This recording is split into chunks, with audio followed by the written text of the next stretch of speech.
Municipality ఎన్నికల్లో 12వ ward councillor seat SC general కు రిజర్వ్ చేయగా అందులో ఇండిపెండెంట్ గా బీఎస్సీ కమ్యూనిటీకి చెందిన లాలు మోహన్ రవి శంకర్ ప్రసాద్ తప్పుడు ఎస్సీ సర్టిఫికేట్ తో పోటీ చేసి గెలుపొందడంపై ఆధారాలు సేకరించి నేడు స్పందనలో కలెక్టరేట్ కోటేశ్వరరావుకి ఫిర్యాదు చేస్తూ తగు చర్యలు తీసుకోవాలని వినతి పత్రం సమర్పించి జాతీయ మాల మహానాడు జాతీయ కార్యదర్శి సోగరాజు మనయ్య మాల మరియు వైఎస్ఆర్సీపీ అభ్యర్థి తాటిపాటి ఏసమ్మ విజ్ఞప్తి చేశారు.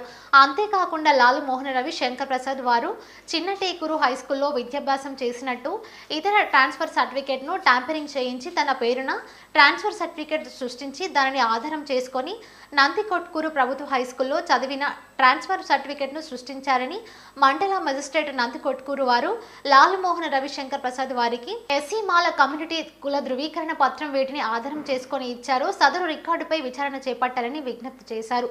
ఈ కార్యక్రమంలో ప్రజా సంఘాలు పాల్గొని న్యాయం చేయాలని విజ్ఞప్తి చేశారు.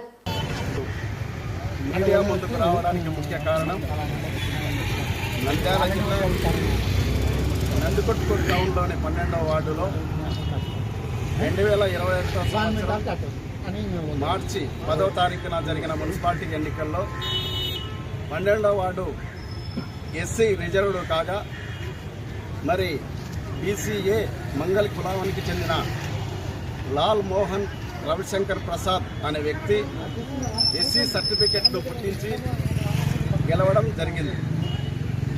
దాని విషయాన్ని కూలంకషంగా పరిశీలించి బాధితురాలు తాటిపాటి ఏసమ్మ గారు నన్ను సంప్రదించడం జరిగింది.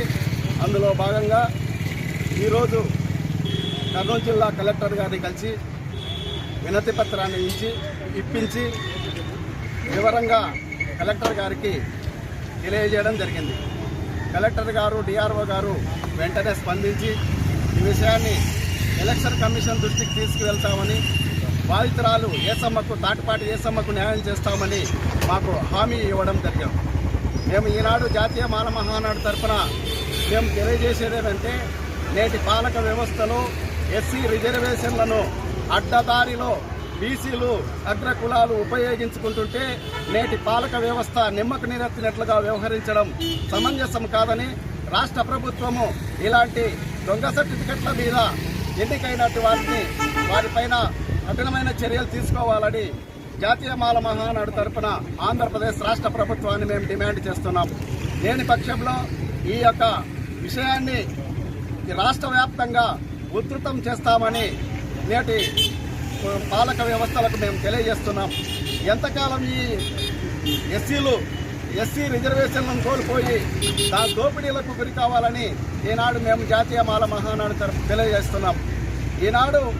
నేడు వైఎస్ఆర్సీపీ రాష్ట్ర ప్రభుత్వంలో దళితులపై నిరంతరం ఎక్కడ దాడులు జరిగినా నిమ్మకు నీరెత్తినట్లుగా వ్యవహరిస్తూ దళిత రిజర్వేషన్లను దోపిడీకి గురి అవుతున్న నేడు అదే గత పోయిన నెలలో 53 GOMS నెంబర్ 53ని రాష్ట్ర ప్రభుత్వం విడుదల చేసి మదారి కురువలకు ఎస్సీలుగా పరిగణిస్తూ